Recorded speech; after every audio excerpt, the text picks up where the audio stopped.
Many of us have hundreds of things on our minds at any moment, often struggling to keep track of everything we need to do. But fortunately, there's one important thing we don't have to worry about remembering: breathing. When you breathe, you transport oxygen to the body's cells to keep them working, and clear your system of the carbon dioxide that this work generates. Breathing, in other words, keeps the body alive. So how do we accomplish this crucial and complex task without even thinking about it? The answer lies in our body's respiratory system. Like any machinery, it consists of specialized components and requires a trigger to start functioning. Here, the components are the structures and tissues making up the lungs, as well as the various other respiratory organs connected to them. And to get this machine moving, we need the autonomic nervous system, our brain's unconscious control center for the vital functions. As the body prepares to take in oxygen-rich air, this system sends a signal to the muscles around your lungs, flattening the diaphragm and contracting the intercostal muscles between your ribs to create more space for the lungs to expand. Air then whooshes into your nose and mouth, through your trachea and into the bronchi that split at the trachea's base, with one entering each lung. Like tree branches, these small tubes divide into thousands of tinier passages, called bronchioles.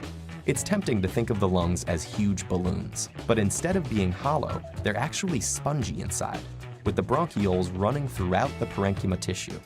At the end of each bronchiole is a little air sac called an alveolus, wrapped in capillaries full of red blood cells containing special proteins called hemoglobin. The air you've breathed in fills these sacs, causing the lungs to inflate. Here is where the vital exchange occurs. At this point, the capillaries are packed with carbon dioxide, and the air sacs are full of oxygen. But due to the basic process of diffusion, the molecules of each gas want to move to a place where there is a lower concentration of their kind. So as oxygen crosses over to the capillaries, the hemoglobin grabs it up, while the carbon dioxide is unloaded into the lungs. The oxygen-rich hemoglobin is then transported throughout the body via the bloodstream. But what do our lungs do with all that carbon dioxide? Exhale it, of course. The autonomic nervous system kicks in again, causing the diaphragm to ball up and the intercostal muscles to relax, making the chest cavity smaller and forcing the lungs to compress. The carbon dioxide-rich air is expelled, and the cycle begins again. So that's how these spongy organs keep our bodies efficiently supplied with air. Lungs inhale and exhale between 15 and 25 times a minute, which amounts to an incredible 10,000 liters of air each day. That's a lot of work, but don't sweat it. Your lungs and your autonomic nervous system have got it covered.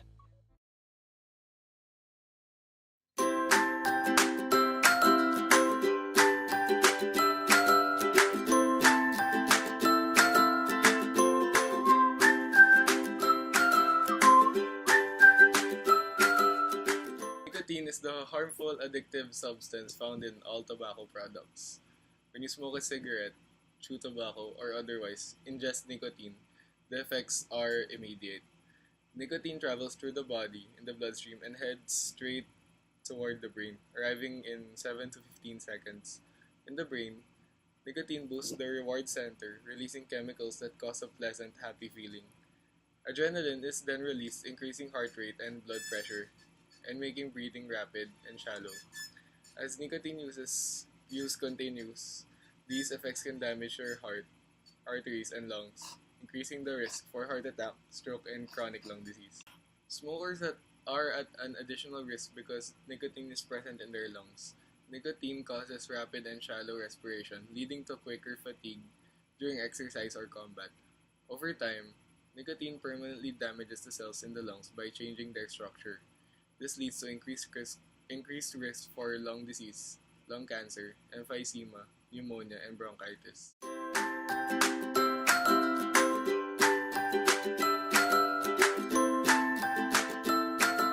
Nicotine replacement therapies such as nicotine gum and the transdermal nicotine patch were the first pharmacological treatments approved by the Food and Drug Administration for use in smoking cessation therapy. Behavioral interventions play an integral role in smoking cessation treatment, either in conjunction with medication or alone.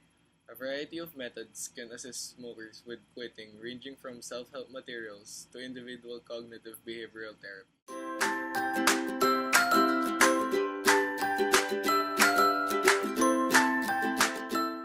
quitting smoking can be difficult, people can be helped during the time an intervention is delivered.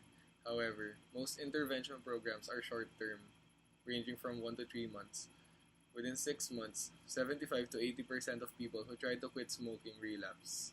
Research has now shown that extending treatment beyond the typical duration of a smoking cessation program can produce quite rates as high as 50%. Public Act number 9211 promotes a healthy environment, informs the public of the health risks associated with cigarette smoking and tobacco use, regulates and subsequently bans all tobacco advertisements and sponsorships, regulates the labeling of tobacco products, and protects the youth from being initiated to cigarette smoking.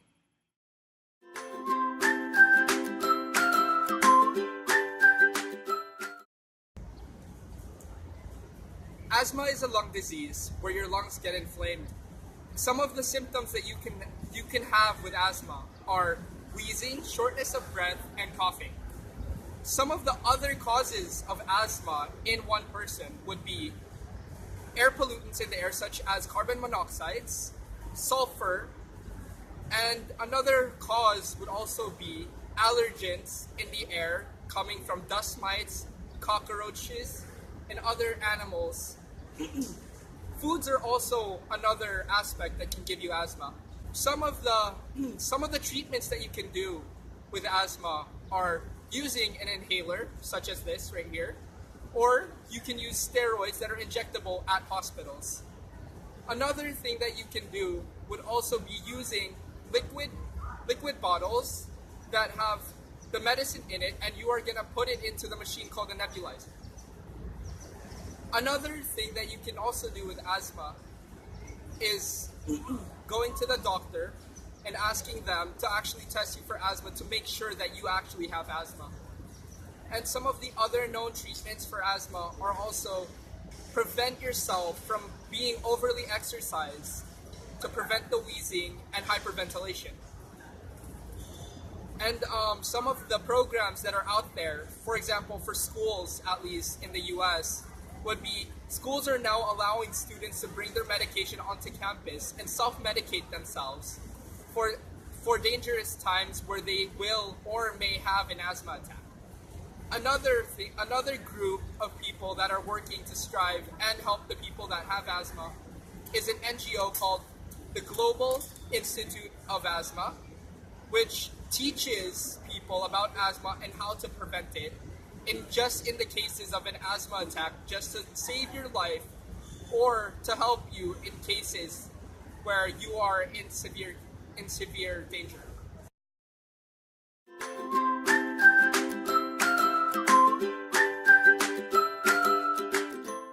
The bacterium Mycobacterium tuberculosis causes TB, a contagious airborne infection that destroys body tissue. Pulmonary tuberculosis is when M. tuberculosis primarily attacks the lungs. However, it can spread from there to other organs. Pulmonary TB is curable with an early diagnosis and antibiotic treatment. But if it develops in the body, it may cause breathing difficulty, chest pain, coughing mucus, coughing of blood, excessive night sweating, fatigue, fever, weight loss, and wheezing. TB is airborne, which means you can get pulmonary TB after breathing air exhaled by someone with tuberculosis. This can be air from coughing, sneezing, laughing, singing.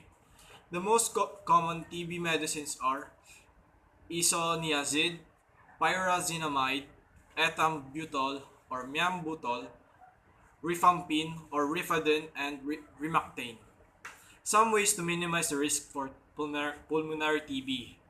Provide education preventing TB like cleaning equipment and cough etiquette. Avoid extended close contact with someone who has TB. Air out rooms regularly. Cover your face with a mask that is approved for protection against TB. The National TB Control Program, organized in 1978 and operating within a developed healthcare delivery system, is one of the public health programs being managed and coordinated by the Infectious Disease for Prevention and Control Division, or the IDPCD of the Disease Prevention and Control Bureau, or the DPCB of the Department of Health, DOH. The 17 regional offices, through its regional NTP teams, manages TB at the regional level, while the provincial health offices or the PHOs and city health offices or the CHOs, through its provincial city teams, are responsible for the TB control efforts in the provinces and cities. Thank you.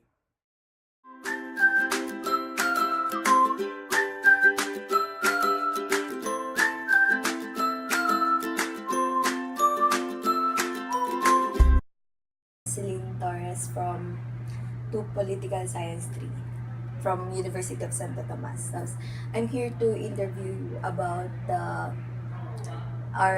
function of our respiratory system and the different diseases na acquire natin. So, yung first question ko po is, can you tell us the brief function of our respiratory system? How does it? Actually, we are well aware na ang makeup ng katawan na tao is made of different cells, di ba? So these different cells are, sabi natin, they are organisms in a way. And of course, as organisms, we consume energy. So the function of the respiratory system is to provide them with the oxygen they need for sustenance. So it keeps the entire organism, the entire human body, its organs, up with the supply of oxygen, so it can keep on functioning as a whole. How does the smoke from vehicles affect our lungs? Smoke is smoke, diba? It doesn't matter kung saan siya galing. If it comes from cigarettes or from pollution in the air, galing sa vehicles, kasi yung smoke, pag pumapasok sa loob ng baga ng tao, nagiging some sort of blockage siya kasi meron tayong paano ba ang tawag dito? May exchange kasi, may area of exchange sa loob ng katawan ng tao kung saan nangyayari na ang hangin from the air pupunta sa loob ng baga, and then from there pupunta siya sa blood para ma-distribute sa organs. So pumapasok yun sa loob ng baga, naapektuhan niya, it acts as some sort of block. So hindi naaayos yung gas exchange and nagkakaroon tayo ng trauma dun sa loob ng lung parenchyma. So nagkakaroon ng damage, and it can be seen in long-term patients na nag-smoke or coal miners and such. Diba nowadays parang ang ina-advise nila na gamitin ay yung e-cigarettes compared, parang ano po ba yung difference nilang dalawa, kung mas safe ba talagang gamitin yung e-cigarettes or the same lang yung nagiging effect nila sa body natin? Okay, ganito kasi yan. So these e-cigarettes have been around for only just a few years, di ba? So since the start na nagkaroon pa lang ng cigarettes and tobacco smoking, it took us a lot of years para makita na masama pala yung smoking ng tobacco. Since these e-cigarettes have been around for only a short amount of time, there is not enough conclusive evidence to differentiate between the two kasi hindi pa natin nakikita yung extent ng damage niya in the long term. So, although it is established that cigarettes, yung tobacco smoking, na meron siyang masamang epekto in children or sa lungs in general, sa respiratory system in general, hindi pa natin nakikita kung meron talaga siyang epekto yung e-cigarettes, I mean, sa tao in the long run. Tapos, yung regarding naman po dun sa tuberculosis, parang, di ba parang sinasabi nila na contagious siya kahit yung parang paano po siya nakakahawa, gano'n. Okay, sige. Meron kasing specific bacilli, although marami nagka-cause ng tuberculosis, yung specific bacilli kasi na yun is airborne. So which means kapag nagsasalita ang tao, kapag bumabahin, napupunta siya sa respiratory system ng ibang tao kasi these bacilli are oxygen-loving bacteria. So kapag pumasok siya, most usually nakikita natin siya sa apical segments ng lungs. Kasi dun siya, oxygen loving na siya. So kapag na-breathe in mo yung air na yon nang hindi pa natitreat yung tao ng 2 weeks ng tuberculin medicine, infectious pa siya. Paano nyo naman po malalaman kung parang mayroon affected na kayo ng disease, parang nahawaan na kayo? Okay, marami kasing signs and symptoms. Pero doon kasi sa una nating napapansin, ang pinaka-warning sign kasi talaga ng TB, you have to consult your doctor kapag meron kang tuloy-tuloy na cough for 2 weeks. So that's a sign na kailangan mo magpa-check sa doctor. Or minsan nag-initiate, so pumapayat yung tao. Minsan may makakapaka rin na nodules na medyo namamaga. And marami kasi tayong test. So meron tayong tuberculin skin test, yung ginagamitan ng purified protein derivative sa skin para makikita na natin kung reactive tayo sa TB. So that's one. So meron pa tayong isang ginagawa na mas accurate is yung AFB smear na kailangan natin mag-produce ng sputum and then i-analyze yon ng laboratory para makita natin kung meron talagang laman. Tapos, yung sa asthma naman po, hereditary ba siya? Yes, asthma is hereditary. It's been seen in patients na ayun nga, merong asthma, pero minsan kasi lumalak daw. And may mga tao kasi na sabihin na natin lumalakas na sila, pupunta sila sa point of lives nila na kung saan matanda na sila kasi hindi nila alam, uy, may asthma pala ako kasi uma-attack siya at a later date. So it is hereditary. Tapos, aside from the tuberculosis and asthma, ano pa yung common lung diseases na parang na-encounter? Okay, common lung diseases, hindi mawawala dyan ang pneumonia, tuberculosis. For smokers, ang smoker's disease is the COPD, chronic obstructive pulmonary disease. So yun yung 3 primary na madalas na nababanggit at nakikita natin lung disease.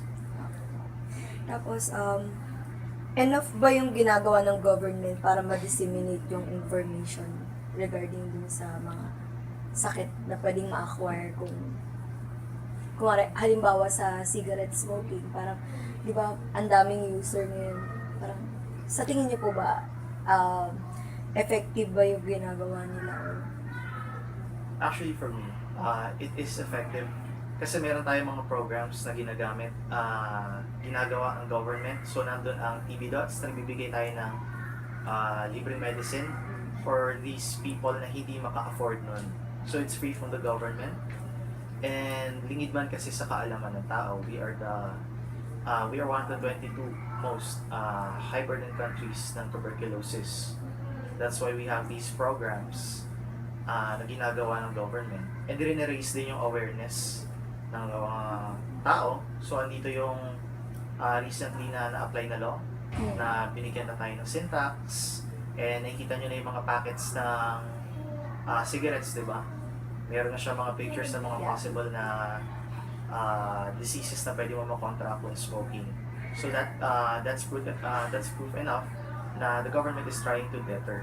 So it's up to the people to want to know more, to approach the healthcare professionals for the research by themselves. Tapos, di ba, parang recently may pinasa na law, pinirmahan na ni President Duterte yung nationwide cigarette ban. Sa tingin niyo po ba, feasible ba siya dito sa Pilipinas? Knowing na yung issue natin sa disiplina ng tao na kahit pinatupad na parang hindi pa rin naman sila susunod, parang ganun.